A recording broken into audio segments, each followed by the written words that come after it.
நடிகர்லாம் வர ஆரம்பிச்சிட்டான். சினிமா பார்த்தோமா அதோட வந்துடணும். வந்தோட அதுக்கப்புறம் கட்சி தான் ஞாபகம் இருக்குமே தவிர நடிகனுக்கு ஞாபகம் இருக்கு. எடப்பாடி பழனிசாமி ஒருத்தருக்கிறாருல, இது விடியாத ஆட்சி. என்ன விடியல? விடியா பூஞ்சிக்கு இப்ப சொல்றது கேட்டுங்க.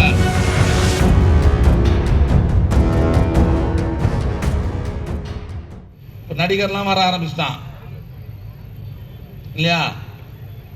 சினிமா பார்த்தோமா அதோட வந்துடணும். அங்கேயே மறந்துடணும்.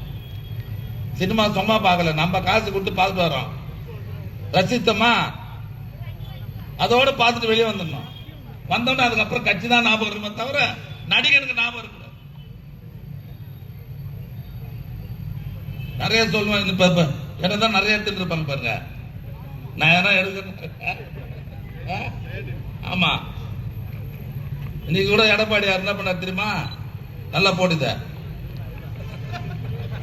எடப்பாடியார் சட்டமன்றத்தில் சம்பரம்பாக்கு ஏரிக்கு 100 ஏரிக்கு தான் சம்பரம்பாக்கு நாங்க கொண்டு இருக்கிறோம். இந்த தண்ணி ரொம்பி இந்த ஏரியெல்லாம் ரொம்பி தான் அடையாருக்கு வருமா? நீ சட்டமன்றத்தில் கடைசியா நான் சொன்னேன், ஏரிக்கு கீழே இருக்கிறோம் நாங்க.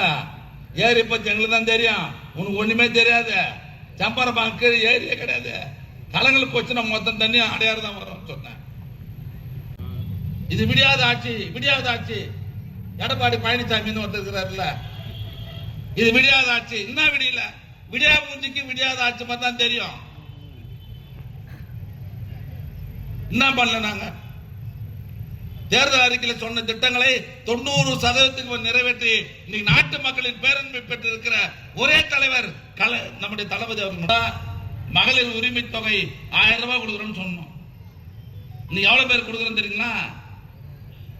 தமிழ்நாடு முழுவதும் 1,16,00,000 குடும்பங்களுக்கு மாசம் 1000 ரூபாய் தருகிற ஆட்சி திமுக ஆட்சி. இந்த கூட 1-2 வந்திருக்க வராதுன்னு நினைக்கிறேன். வந்திருக்காது, எனக்கு வரலன்னு நினைச்சுன்னு இருப்பீங்க நீங்க.